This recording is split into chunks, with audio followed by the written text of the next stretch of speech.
हाय दोस्तों, सभी को नमस्कार। मैं डॉक्टर कुंज बिहारी अपने YouTube चैनल एड इंटेलेक्ट में आप सभी का एक बार फिर से स्वागत करता हूं। साथियों, आज का जो टॉपिक है वो वैकल्पिक विषयों से संबंधित है कि स्नातक स्तर पर विद्यार्थी को वैकल्पिक विषय के रूप में किस विषय का चयन करना चाहिए, किस विषय के साथ में विद्यार्थी आसानी से रोजगार प्राप्त कर सकता है, किस विषय के साथ में विद्यार्थी अपना कैरियर उज्जवल कर सकता है। साथियों, हम जानते हैं कि जानकारी ना होने के कारण कभी कभी हम गलत निर्णय ले लेते हैं। इसी तरह से विद्यार्थियों को भी नवीन शिक्षा नीति के तहत जो स्नातक स्तर का जो पाठ्यक्रम है उसकी संरचना पता ना होने के कारण और विषयों के बारे में जानकारी ना होने के कारण विद्यार्थी गलत विषय चुन लेते हैं और बाद में उन्हें पछताना पड़ता है। तो मैं ये वीडियो यहाँ पर इसलिए लेकर के आया हूं ताकि विद्यार्थियों को संपूर्ण जानकारी दे सकूं, ताकि विद्यार्थियों से किसी प्रकार की त्रुटि ना हो। कुछ विद्यार्थी संशय में जरूर हो सकते हैं कि उन्होंने तो प्रवेश ले लिया है, प्रवेश शुल्क जमा कर लिया है, विषय भी चुन लिए हैं, तो उनके लिए वीडियो महत्वपूर्ण है या नहीं। तो मैं आपको बता देना चाहता हूं कि जैसी मुझे जानकारी प्राप्त हुई है कि जब विद्यार्थियों को भौतिक रूप से दस्तावेज जमा करने के लिए महाविद्यालय बुलाया जाएगा तो उस समय उन्हें एक अवसर दिया जाएगा तो विद्यार्थी अपने विषयों में परिवर्तन कर सकेंगे। तो आज आप इस वीडियो को देख लेंगे और यदि आप अपने वैकल्पिक विषय में परिवर्तन करना चाहेंगे तो उसके आधार पर आप परिवर्तन कर सकेंगे। तो मैं आपका ज्यादा समय ना लेते हुए चलते हैं साथियों आज की इस वीडियो की ओर।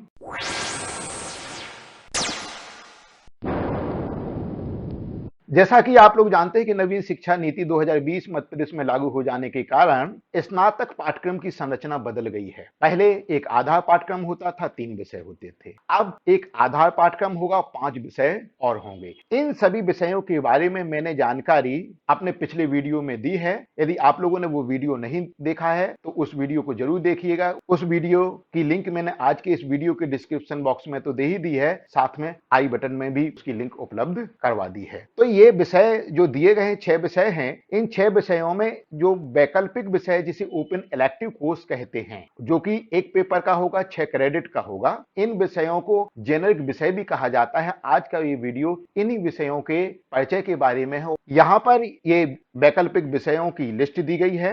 आर्ट्स फैकल्टी के 25 विषय हैं, साइंस में 20 विषय दिए गए हैं, कॉमर्स में 5 दिए गए हैं और अदर में 3 विषय दिए गए हैं। इनमें से आपको क्या करना होगा, वैकल्पिक विषय के तहत एक विषय कोई भी चुनना होगा। भले ही ये संकायवार दिए गए हैं, लेकिन आपको आजादी है कि भले ही आप विज्ञान के विद्यार्थी हैं तो आप यहाँ पर कॉमर्स या आर्ट्स का विषय भी चुन सकते हैं या अदर वाला भी चुन सकते हैं। तो यहाँ पर आपको ध्यान देना है कि आपको संकाय में बंद करके नहीं रहना है। जो भी विषय आपको पसंद का लगता है, जो भी विषय ये लगता है कि हमें ये सीधे रोजगार देने में सहायक होगा, तो आप उस विषय को चुन सकते हैं। अब मैं बात करता हूं आर्ट्स फैकल्टी के दिए गए विषयों की, जिनकी संख्या कुल 25 है। यहां पर मैंने लाल रंग के आयत में कुछ विषय घेरे हुए हैं। इसका मतलब है कि ये रोजगार परक विषय हैं। कुछ विषयों के सामने मैंने स्टार लगाया है। इसका मतलब है कि ये विषय आपको सीधे तौर पर रोजगार उपलब्ध करवा सकते हैं। शेष जो विषय हैं वो भी कम महत्व के नहीं हैं, वो आपकी तैयारी करवाएंगे कॉम्पिटिटिव एग्जाम की, क्योंकि ये विषय सामान्य जागरूकता पर आधारित है।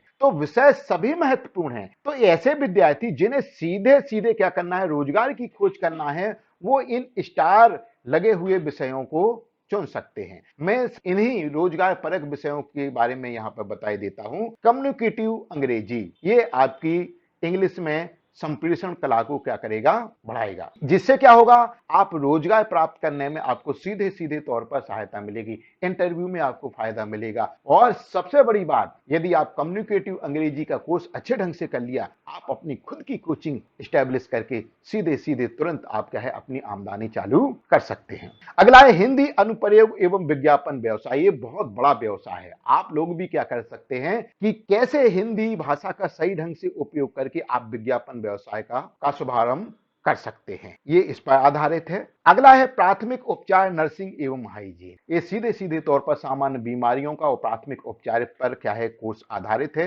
रंगाई एवं छपाई, ये प्रिंटिंग व्यवसाय से जुड़ा हुआ है। जो विद्यार्थी आगे चल करके प्रिंटिंग प्रेस वगैरह स्टैब्लिश करने की सोच रहे हो, वो ये वाला कोर्स कर सकते हैं। House keeping and hospitality management, ये वो विषय है जिसके द्वारा आप टूरिज्म के क्षेत्र में अपना कैरियर आजमा सकते हैं। और जो house keeping and hospitality management का कोर्स किए रहते हैं उन्हें होटल में सीधे तौर पर जाकर के रोजगार प्राप्त होता है। अब जो कम महत्व के हैं या कहना चाहिए ये भी रोजगार से हालांकि जुड़े हुए हैं, प्रयोजन मूलक हिंदी और जनसंपर्क। ये प्रयोजन मूलक हिंदी के कहने का मतलब है कि आम जीवन में आप शासकीय अशासकीय कार्यों में हिंदी का कैसे उपयोग करें, ये इस पर आधारित है। और भारत में विरासत प्रबंधन यानी हेरिटेज मैनेजमेंट की हमारे भारत में बहुत अधिक ऐतिहासिक विरासत है, उस विरासत का कैसे मैनेजमेंट किया, ये भी टूरिज्म से संबंधित है, इसमें भी विद्यार्थी रोजगार प्राप्त कर सकते हैं। इधर मैंने श्री रामचरितमानस का दार्शनिक चिंतन भी लाल आयत में घेरा, ये भी बहुत महत्वपूर्ण है। आप रामचरितमानस के बारे में दार्शनिक रूप से ज्ञान प्राप्त करें,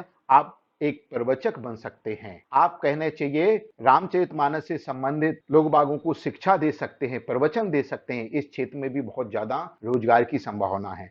और बाकी जितने ये विषय बचे हुए हैं जैसे मध्य प्रदेश की लोक नीतियों का सामान्य परिचय, धन और बैंकिंग का अर्थशास्त्र और जितने आप इस लिस्ट में देख रहे हैं, ये सभी के सभी आपके लिए सामान्य ज्ञान बढ़ाने वाले विषय हैं जो भी कम महत्व के नहीं है। अब हम बात करते हैं विज्ञान संकाय के ऐसे वैकल्पिक विषय जिनमें से आप चुन सकते हैं। मैंने इनका गहन अध्ययन किया और पाया कि ये सभी के सभी या अधिकांश विषय आपको सीधे सीधे रोजगार दिलाने में सहायक होंगे। इसलिए आप देख रहे हैं कि अधिकांश विषय लाल आयत में है और अधिकांश के सामने मैंने स्टार लगाया है। तो सबसे पहले हम स्टार वाले विषयों की चर्चा करते हैं।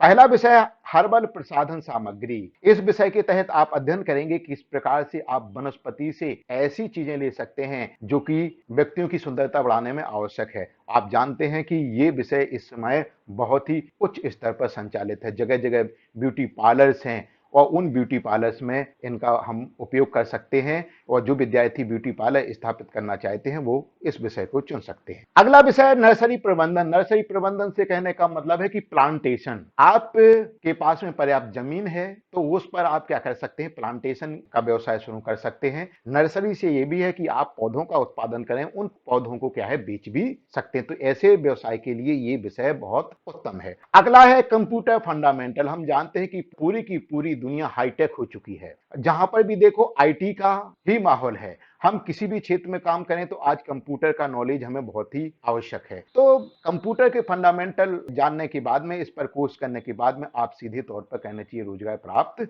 कर सकते हैं। एमएस ऑफिस जो कि अगला विषय है, ये भी कंप्यूटर से ही जुड़ा हुआ है। माइक्रोसॉफ्ट वर्ड हुआ और माइक्रोसॉफ्ट एक्सेल हुआ और अदर हैं जिनके बारे में आपको जानकारी प्राप्त हो सकती है। ऐसे लोगों की भी डिमांड ऑफिस में बहुत अधिक रहती है। अगला है मल्टीमीडिया और एनिमेशन। मल्टीमीडिया क्रिएशन कैसे करें, लेकिन इसमें आप एनिमेशन और मल्टीमीडिया से संबंधित कहने चाहिए ज्ञान अर्जित करेंगे, जिसमें आप अपना स्वयं का व्यवसाय स्थापित कर सकते हैं। इधर देखिएगा दाहिनी तरफ प्राथमिक उपचार, नर्सिंग और हाइजीन में इसकी चर्चा मैंने कला संकाय के तहत पहली कर दी है। रंगाई और छपाई की भी चर्चा कर दी है। हाउसकीपिंग एंड हॉस्पिटैलिटी मैनेजमेंट की भी चर्चा कर दी है। इधर नीचे आकर के देखते हैं मधुमक्खी पालन। ये बहुत ही महत्वपूर्ण व्यवसाय से संबंधित विषय है। यदि विद्यार्थी मधुमक्खी पालन के व्यवसाय में जाना चाहते हैं तो इस विषय को विद्यार्थियों को जरूर पढ़ना चाहिए। रेशम उत्पादन, इसी तरह से रेशम उत्पादन हम लोग जानते हैं कि रेशम की कीमत आज बहुत ज्यादा है और रेशम क्या है, ये कीड़े के द्वारा बनाया जाता है, उसका व्यवसाय होता है, उस कीड़े का पालन किया जाता है जिससे कि कहने चाहिए रेशम प्राप्त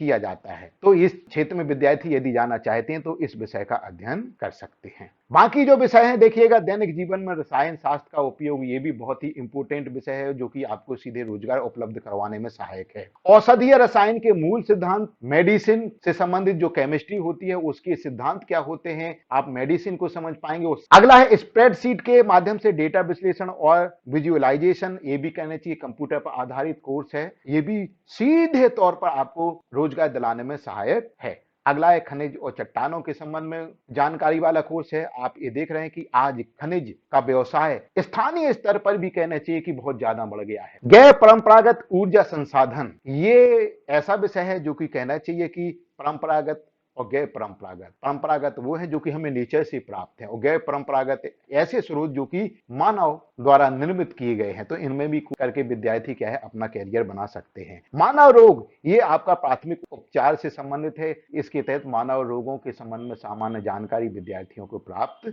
होगी। अब हम बात करते हैं वाणिज्य संकाय से संबंधित इलेक्टिव विषय। यहाँ पर अधिकांश विषय सामान्य जानकारी या सामान्य जागरूकता पर आधारित हैं, लेकिन ये सभी विषय आपको सीधे रोजगार देने से भी संबंधित हैं। और इसमें सबसे ज्यादा महत्वपूर्ण विषय है वो लेखांकन का मूल सिद्धांत। आज हर व्यापारी को एक अकाउंटेंट की आवश्यकता, हर ऑफिस में अकाउंटेंट की आवश्यकता होती है। यदि आप इसमें महारत हासिल कर लें तो निश्चित रूप से क्या होगा, आपको इसमें रोजगार प्राप्त होने की संभावना बढ़ जाएंगी। लेकिन जरूरी है इसमें इस कोर्स को करने के साथ साथ में आपको सलाह देता हूं कि आप टैली का कोर्स भी जरूर कर लें। बाकी विषय भी उपयोगी हैं जो कि सामान्य जागरूकता वाले विषय हैं, हमारा सामान्य ज्ञान बढ़ाने वाले हैं और रोजगार में सहायक भी हैं। ये जो अन्य विषय हैं ये बहुत ही महत्वपूर्ण विषय हैं। एनसीसी, एनएसएस, शारीरिक शिक्षा। यदि विद्यार्थी अपना कैरियर इन क्षेत्रों में बनाना चाहते हैं, सेना के क्षेत्र में बनाना चाहते हैं, तो उन्हें एनसीसी अभी से चुनना पड़ेगा। समाज सेवा के क्षेत्र में कैरियर बनाना हो, एनजीओ स्थापित करना हो, तो उन्हें एनएसएस यहां पर लेना चाहिए। और शारीरिक शिक्षा के क्षेत्र में यदि विद्यार्थियों को अपना कैरियर बनाना हो तो उन्हें शारीरिक शिक्षा यहां पर लेना चाहिए। लेकिन ये विषय आपको अभी प्रवेश के समय ही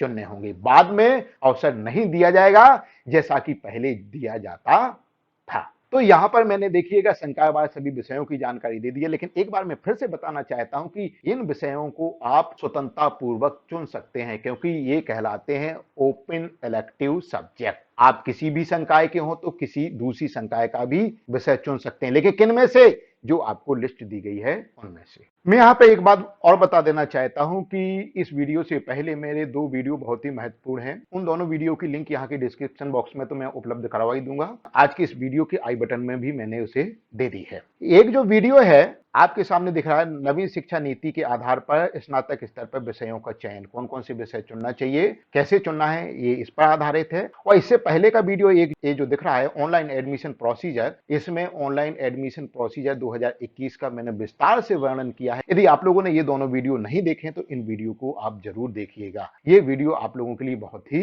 लाभदायक है। विद्यार्थी चाहे तो मेरी वेबसाइट @intellect.com पर भी विजिट कर सकते हैं, जहां पर ये सभी वीडियो उपलब्ध रहते हैं और आज का वीडियो भी यहां पर उपलब्ध करवा दिया जाएगा। आशा है आपको आज का ये वीडियो पसंद आया होगा, जानकारी उपयोगी लगी होगी। यदि उपयोगी है तो इस वीडियो को लाइक भी कीजिए और अधिक से अधिक शेयर कीजिए। अधिक से अधिक शेयर क्यों? ताकि अधिक से अधिक विद्यार्थी इलेक्टिव विषयों के बारे में जानकारी प्राप्त कर सके कि कौन कौन सा विषय रोजगार परक है, किसके साथ में उनका कैरियर उज्जवल हो सकता है। तो मेरा आप सभी से निवेदन है कि इसको अधिक से अधिक शेयर कीजिएगा। और आप लोगों ने मेरे इस वीडियो को देखा, इसके लिए आप लोगों का बहुत बहुत धन्यवाद। Have a good day.